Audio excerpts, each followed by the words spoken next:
नमस्कार, मी सुगंधा रेसिपी मराठीमध्ये तुमचं सगळ्यांचं मनापासून स्वागत करते।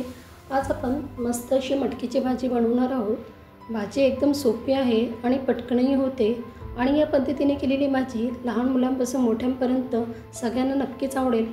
तर सोपी अशी मटकीची भाजी बनवण्यासाठी सुरुवात करूया आपण। मटकीची भाजी बनवण्यासाठी इथे मी मटकी भिजवून मोड आणून घेतलेली आहे। त्यानंतर स्वच्छ धुवूनही घेतलेली आहे। मटकीला मोड देखील मस्त आलेले आहेत। भाजी बनवण्यासाठी इथे मी कढई गरम करून घेतली आहे।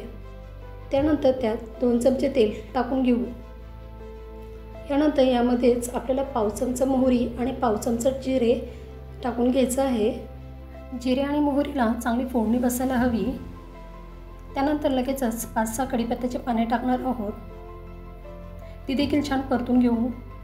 त्यानंतर 1 चमचा बारीक टेचून घेतलेला लसूणही टाकणार आहोत आणि सगळं छान परतून घ्यायचं आहे। यानंतर एक मध्यम आकाराचा कांदा बारीक कापून घातलेला आहे। कांदा आपल्याला छान परतून घ्यायचा आहे। कांदा छान मऊ झाल्यानंतर यामध्ये आपल्याला एक मध्यम आकाराचा टोमॅटो बारीक कापून घालायचा आहे। टोमॅटो ही छान मिक्स करून घ्यायचा आहे। टोमॅटो मिक्स करून घेतल्यानंतर चवीनुसार मीठ टाकायचं आहे आणि छान परतून घ्यायचं आहे। कांदा टोमॅटो छान परतून घेतल्यानंतर यामध्ये पाव चमचा हळद, 1 चमचा लाल तिखट, 1 चमचा गरम मसाला, 2 चमचे कांदा लसूण मसाला, हे सर्व मसाले आपल्याला फोडणीमध्ये टाकून घ्यायचा आहे आणि छान मिक्स करून घ्यायचं आहे। कांदा लसूण मसाल्यामुळे मटकीची चव खूप छान लागते। हे सगळं साहित्य तेलामध्ये छान मिक्स करून घेऊया। सुके मसाले देखील कांदा आणि टोमॅटो बरोबर छान परतून घेऊया। 1-2 मिनिटे छान परतून घ्यायचं आहे। यानंतर यामध्ये आपण एक मध्यम आकाराचा बटाटा बारीक कापून धुवून घेतलेला आहे, तो घालायचा आणि बटाटाही या मसाल्यामध्ये छान मिक्स करून घेऊया। बटाटा 1-2 मिनिटे छान परतून घ्यायचा आहे। यानंतर यामध्ये मोड आलेली मटकी घालायची आहे।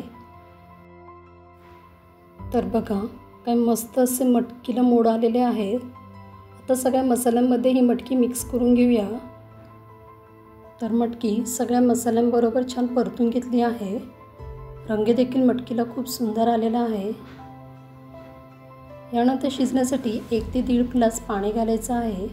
तुम्ही पाणी कमी जास्तही करू शकता आणि छान मिक्स करून घ्यायचं आहे। यानंतर झाकण ठेवून 15 ते 20 मिनिटांसाठी शिजवून घेऊया। आपण या भाजीमध्ये बटाटा घातला आहे, त्यामुळे 5 ते 7 मिनिटं शिजण्यासाठी जास्तही लागू शकतात। तर 15 ते 20 मिनिटांनंतर झाकण काढून बघूया। तर बघा, मटकी आणि बटाटा छान शिजला आहे। छान मिक्स करून घेऊया। तुम्हाला हवं तर पाणी संपूर्ण आटवूही शकतात।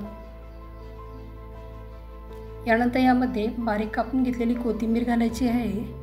तर मटकीची भाजी आपली तयार झालेली आहे। खूप सुंदर दिसते, बघूनच तोंडाला पाणी सुटले आहे। मस्त अशी आपली भाजी तयार झालेली आहे। रेसिपी आवडली असेल तर लाईक करा, शेअर करा आणि सबस्क्राईब करा।